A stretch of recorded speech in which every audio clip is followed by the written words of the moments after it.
Apologies for the lost coach, but I think just to summarize my question, what went right and what went wrong?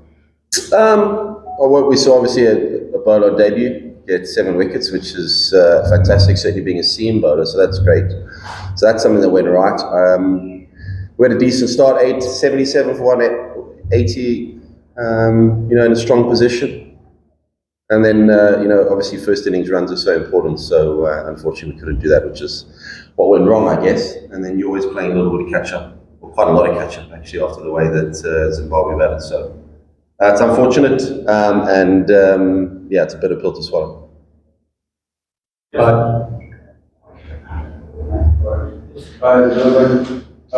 were involved in several high-intensity test matches as a player for England. You played this. How do you rate the intensity of these kind of tests involving sides like Afghanistan and Zimbabwe, which have been called, you might have been called the lesser test sets? What's the intensity like? Yes. I think the intensity was good. I just, Zimbabwe obviously proud cricketing nation. We played some good cricket, playing at a historic ground here. Obviously disappointed to not have been able to win the test match or give a better account of ourselves. The sad thing for me though is the fact that I haven't been able to have any input on the squad. I haven't had any communication with the top management or the selector. I've been trying to get hold of them for the last couple of weeks. Haven't been able to get any, and the chairman, I've been trying to get hold of him, and I haven't been able to get any input back on the selection, not only for this squad, but for the last few squads.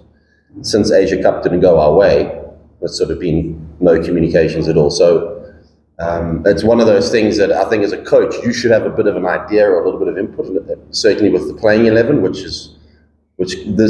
for this game again wasn't the case.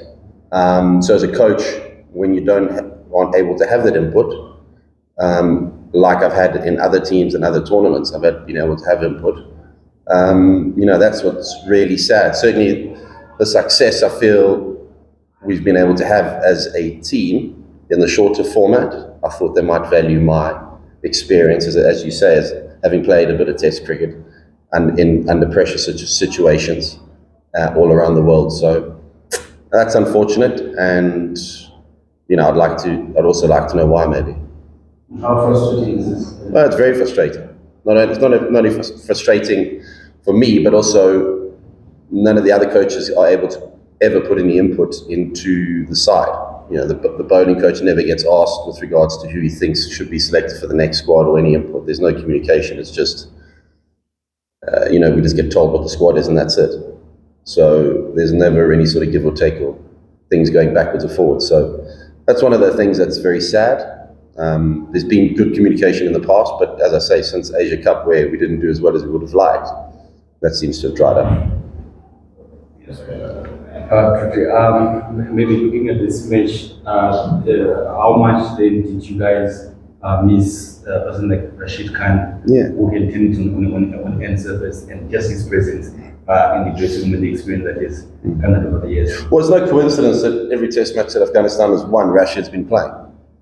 And so we saw Rashid play in the last test match at the end of last year, and Afghanistan won that game.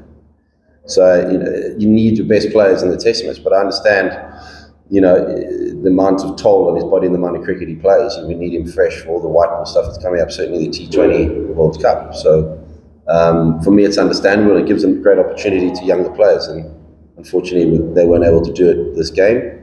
Hopefully, they've learned from the experience, which is the most important thing, and come back better players if they get the opportunity again.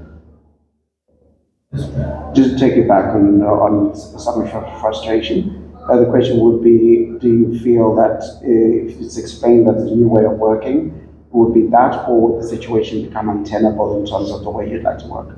Sorry, what's the question? I'm saying you talked about your frustration and as far as communication and that sort of thing. If that is the way that it happens going forward and cannot be resolved, does that mean that the situation may become untenable? Well, I don't know. I'd like to open up the lines of communication. I've been told, my tenure is sort of until the end of the World Cup. So that's obviously a couple more months. And then we'll have to look and see what the job description has changed a little bit with regards to being the head coach. So for me, my focus now is on that, gaining a bit of momentum, certainly in these next, important series against Zimbabwe, who are going to be very tough here to beat on their home patch, but it's going to be a great competition and a great series for us in the shorter format. So that's exciting for us, and that's all I can do is focus on the short term at the moment and the present, and then go from there, really. Yes, then looking at the way that you guys played in the Asia Cup, then the way you played against Afghanistan after the tournament, and now we're coming into 2020 series. And then the things that are surrounding Bangladesh, the Afghanistan communication. Do you think that these guys have not yet also understood that at some point, even if you go on a high, at some point you're going to come down and you don't need to deal with the pressure now that people now understand that Afghanistan is a dangerous T20 side, but now they're now starting to plan for how best they can beat at that side, and then but now it requires everyone to come on board and try and make a way. Well, yeah, I get what you're saying, but for me, certainly in my time, my tenure, that I think the focus on the team has changed. No longer is Afghanistan expected as an underdog; they're expected to win, and with that comes different pressure. There's a bit different pressure between being expected to win or just being able to, play a game, and if you get the opportunity to win, then it'd be great if you win. Now the mindset is completely different, where when we play a T20 comp, or T20 game, Afghanistan is expected to compete or either win. So the mind shift, and that's exactly what I wanted when I first took over the job. So I'm very proud about that.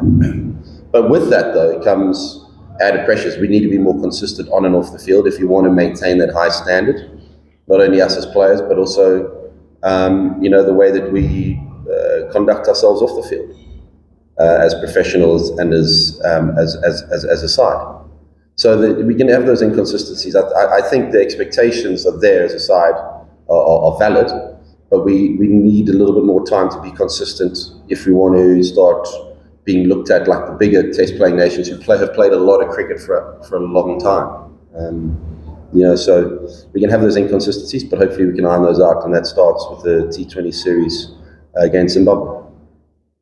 Yes, please. Now, speaking about the T20 series, what are some of the things that you're hoping to improve? I know this is a different side compared to what you have with the T20, but looking how Zim is playing and the conditions and everything, what are some of the things that you're hoping you're going to achieve with the squad or with the squad that you're going to have in the T20s, and what are we to look forward to as Zim plays against Afghanistan? Well, hopefully our seam bowlers, we see there's a bit of pace and bounce in these wickets, so we're going to have to play good cricket according to that. And it's going to be a great experience but a test, but also a challenge for playing in different conditions. As a side, if you want to be able to compete and be the top side, you need to be able to play in all conditions. Yes, the World Cup's going to be in India, also the subcontinent World Cup. But I think for these players to come to Zimbabwe and play, T20 cricket, Test cricket here in Zimbabwe or anywhere in a different continent is a great experience for them. So we played good cricket here last series and managed to win.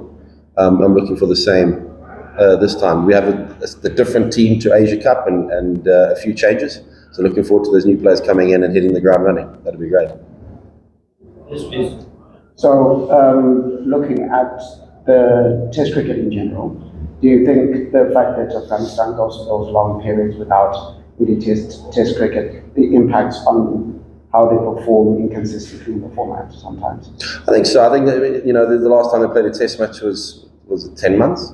Yeah, it's been quite a long time. That's one. So, and then the next Future Tours program, I think, should account for that and may perhaps give more opportunity. So the more Test cricket you're going to play, certainly in the format, if that's planned out, you can start getting your top players who are able to play in that format as well. And we just need to get selection right. And I think Afghanistan could put together a very, very good side if they play more Test cricket. Thank you. Thank you. For these and more stories, click subscribe or follow, and visit 3mob.com.